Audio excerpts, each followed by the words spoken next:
लोग यहाँ पर कहते हैं कि भाई आप तो मतलब आप हमेशा मोदी के खिलाफ बोलते हैं। मैं मोदी के खिलाफ नहीं बोलती। मोदी की जगह शायद राहुल गांधी प्रधानमंत्री होते तो उनके खिलाफ भी मैं इसी तरह से खड़ी होती। दोबारा चौके चक्के पे खड़े हो जाते हैं, उसके बाद भारत माता की जय, जय श्री राम और भगवादार लहराने लग जाते हैं। ये वो वाली भीड़ नहीं है, ये हमारे किसान भाइयों की भीड़ है। ये किसान भाइयों की भी भीड़ नहीं कहूँगी, ये हमारे देश की जितने भी लोग हैं उनकी भीड़ है। हमारे राष्ट्रपति वो ही है, जब यूपी में वो एक मंदिर में चले जाते हैं तो लोग पूरे मंदिर को शुद्ध कराते हैं, वो हमारे राष्ट्रपति हैं। आप दलितों को इतना खराब समझते हैं, इतना गिरा हुआ समझते हैं कि आप उनके पैर धो रहे हैं। मतलब पैर धोना आपके लिए बहुत बड़ी बात हो गई कि आपने दलितों के पैर धो दिए। नया भारतीय जी, लगातार सरकार तो मना कर रही है कि कानून वापस नहीं करेंगे। आज कृषि मंत्री का फिर बयान आता है कि इस तरह से भीड़ एकजुट करके कोई भी कानून जो है वापस नहीं किया जा सकता है। किस तरह से देखें? ये बीजेपी वालों की भीड़ नहीं है जो आप 10-12 चौके चक्के पे खड़े हो जाते हैं, उसके बाद भारत माता की जय, जय श्री राम और भगवादार लहराने लग जाते हैं। ये वो वाली भीड़ नहीं है, ये हमारे किसान भाइयों की भीड़ है। ये किसान भाइयों की भी भीड़ नहीं कहूँगी, ये हमारे देश की जितने भी लोग हैं उनकी भीड़ है। और देखिए हमारे यहाँ शुरू से आखिरी तक, शुरू से मैं बता रही हूँ, जब से हमारा भारत देश आज़ाद हुआ उससे आज तक आंदोलनों से ही सब कुछ जीता गया है। गांधी जी की हम बात कर लें, भगत सिंह जी की हम बात कर लें, या फिर जितने भी ऐसे बहुत, अशफाक उल्लाह खान की हम बात कर लें, बहुत ऐसी बड़ी बड़ी हस्तियां जिन्होंने हमारे देश के लिए कुर्बानी दे दी, तो सब कुछ ये आंदोलन से हुआ है। तो ये एक इतिहासी आंदोलन है और मुझे लगता है कि इस आंदोलन के बाद हम इस लायक बचेंगे कोई भी आंदोलन खड़ा कर पाएँ। बहुत देर हो चुकी है, हमें बहुत देर हो चुकी है। 7 साल जी, और घर घर जाने समझाने के लिए जाते हैं। जिस तरह से आपने खबर पढ़ी होगी, संजीव बालियान जो जाट नेता हैं वो जाते हैं तो उनका जो है वहाँ पर विरोध किया जाता है।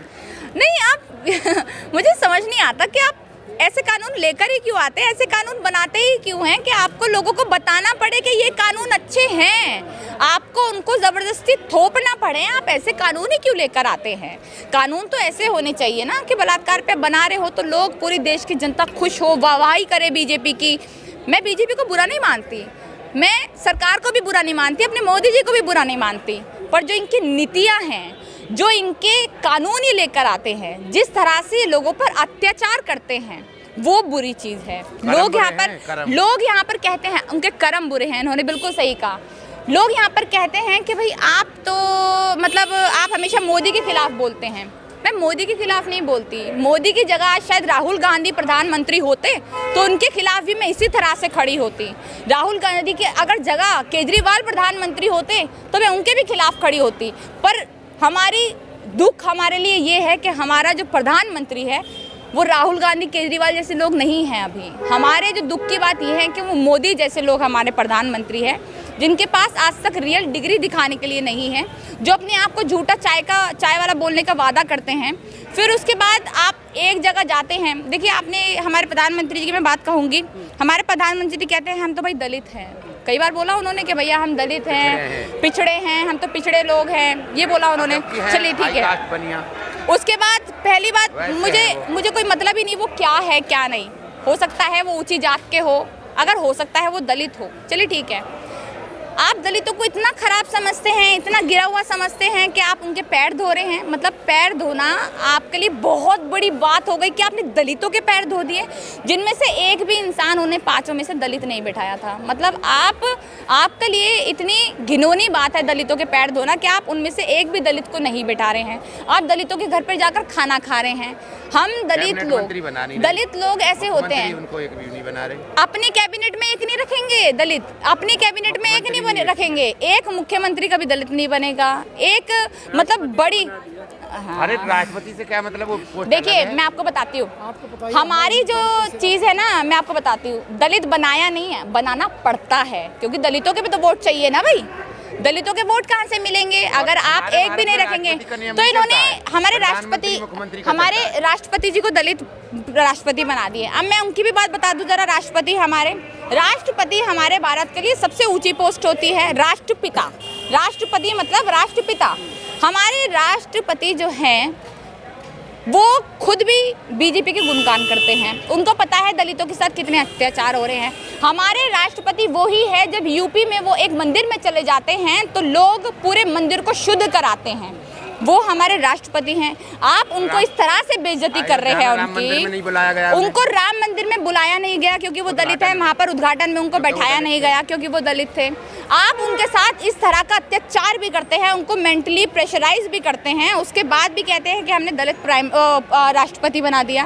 तो ये कहने से कुछ नहीं होता। हमारे अगर आपको बनाना है, आप मुख्यमंत्री बनाइए ना। योगी आदित्यनाथ को बनाया है, किसी दलित को बनाते? हटाओ इनको, किसी दलित को बनाओ मुख्यमंत्री। आपके तो बहुत सारे लोग हैं भैया, बनाओ कैबिनेट मिनिस्टर बनाओ, कैबिनेट्स में लाओ दलितों को। पर इनसे ये सब नहीं होने वाला है। अगर छोड़िए ओबीसी को नहीं बनाएंगे नहीं ना। आदिवासी को नहीं बनाते, जिनसे इनको डर है ना, उनको ये कभी बनाएंगे ही नहीं।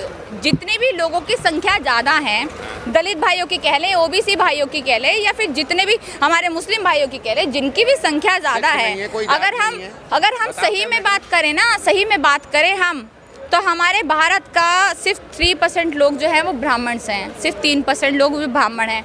बाकी जितने भी हैं हमारे 97% जितने भी लोग होते हैं वो अदर कास्ट है, जिसमें दलित आते हैं, ओबीसी आते हैं, मुस्लिम आते हैं, हमारे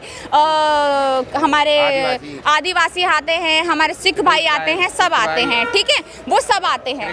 तो ये लोग क्या सोचते हैं कि जो सिर्फ 3% है ना, उनको इस तरह से हम गद्दी पे बैठा दें कि वो पूरे भारत देश पर कब्जा कर लें। और ऐसे ही बैठे हुए हैं, और ऐसे ही बैठे हुए हैं। आप जितने भी पोस्ट देखेंगे ना, बड़ी पोस्ट, जितने भी बड़े डॉक्टर्स होते हैं, जितने भी बड़े इंजीनियर्स होते हैं, जितने भी जज होते हैं, मीडिया के जितने बड़े अधिकारी हैं, वो सब ब्राह्मणवाद से ही आते हैं, ब्राह्मण लोग होते हैं। तो अगर आप कहते हैं कि आपने लोगों के लिए कुछ किया, तो ये तो साफ साफ जुमलेबाजी लगती है। आप जुमला जीवी है, हमें मालूम है। 200 से ज़्यादा किसानों की मौत हो जाती है। हरियाणा के जो कृषि मंत्री हैं जेपी दलाल, वो मजाक उड़ाते हैं, कहते हैं ये घर पे होते तब भी मर जाते हैं। शर्म नहीं आती क्या इनको? मतलब शर्म क्या, बेच खाइए। वैसे तो बेच खाइए, वैसे तो ये सही बात है। आप हमारे किसान भाइयों को कहते हैं, जिस दिन अगर आपके घर में इस तरह से कोई मरेगा ना, तब आपको पता चलेगा कि दुख क्या होता है। हमारे भारत के लिए दुख है। जब उन्होंने यहाँ पर सिंगू बॉर्डर पे आत्महत्या की थी ना हमारे किसान भाई ने, थोड़े दिन पहले, तो हम वहीं पर थे, पता था कि किसान भाई ने अपनी आत्महत्या कर ली है। इतना दुख होता है और आप उनका मजाक उड़ा रहे हैं। आप के एक नेता को कुछ मर जाना चाहिए, सही बात है। अगर आप ऐसे मंत्री हैं, हमारे किसान भाइयों के लिए ऐसे कह रहे हैं कि तो अपने घर पे होते तो ये तो तब भी मर जाते, तो आपको तो शर्म से डूब मर जाना चाहिए जनाब। आपसे बेशर्म इंसान कोई नहीं हो सकता। मेरे को ना अब ये लगता है कि जिस तरह से हमारे प्रधानमंत्री आए ना, अपनी बीवी को छोड़ चुके हैं, उनको एक कहती है हमें प्याज से नहीं मतलब, जो इनका पूरा निर्मला सीतारमण, तो इनको ना मुझे ये लगता है कि इनको आप लोगों से मतलब ही नहीं है, अपनी भावना ही खो चुके हैं। इनके लिए बीवी, बच्चे, माँ, बहन, भाई, बाप कुछ भी नहीं है। अगर वो कुछ नहीं है तो हमारे किसान भी कुछ नहीं है, हमारे अन्नदाता हमारे लिए। इनके जो अंदर की जो भावनाएं होती है ना, वो सब मर चुकी है, खत्म हो चुकी है। इनका भी कुछ बचे ही नहीं है।